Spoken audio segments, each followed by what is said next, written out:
तो कैबिनेट मंत्री ओम प्रकाश राजभर ने अम्बेडकर नगर में आयोजित कार्यक्रम के दौरान इतिहास, राजनीति और केंद्र सरकार की उपलब्धियों को लेकर विपक्ष पर जमकर निशाना साधा।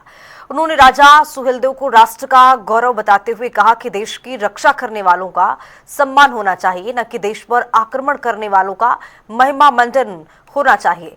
इस दौरान उन्होंने सैयद सलार मसूद गाजी को आक्रमणकारी करार देते हुए विपक्षी नेताओं के बयानों पर भी तीखी प्रतिक्रिया दी। ओपी राजभर ने कहा कि सैयद सलार मसूद गाजी भारत को लूटने के उद्देश्य से आया था। उन्होंने आरोप लगाया है कि आक्रमणकारियों ने देश के मंदिरों और मठों को निशाना बनाया और ऐसे लोगों का महिमा मंडन करना इतिहास के साथ बिल्कुल अन्याय है।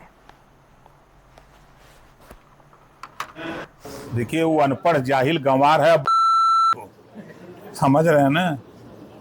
अरे वहीं श्रावस्ती में आज भी जमीन कम से कम 200 एकड़ पड़ती है, वहीं जो है किला बना हुआ है, आज भी किला अवशेष है।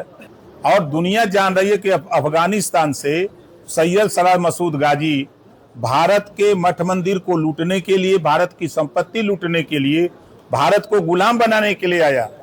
585 राजा थे, तमाम राजा हारे।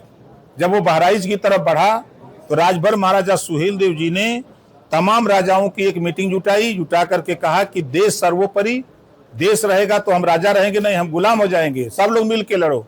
18 दिन युद्ध हुआ बहराइच के नानपारा मैदान में। 18वें दिन गाजी बहुत पाजी था, जब देखा कि अब नहीं बचेंगे तो चला भाग। अब कुटला नदी के किनारे राजभर महाराजा सुहेलदेव दौड़ा के वहीं मार दिए उसको। आज भी जाते हैं ना, वहां मजार क्यों बनी, रहने वाला वो पाकिस्तान, वहां अफगानिस्तान का। और अगर उसको पढ़ना है तो पढ़े, हम उसको बता देते हैं कि जब यहाँ मुसलमानों का शासन था तो उसका संविधान था आईने अकबरी।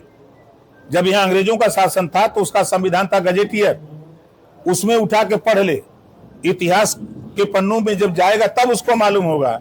ये सिर्फ वोट के लिए बोल रहा है। देश में जो लुटेरा था, जो देश को गुलाम बनाने वाला था, उसकी पूजा होगी।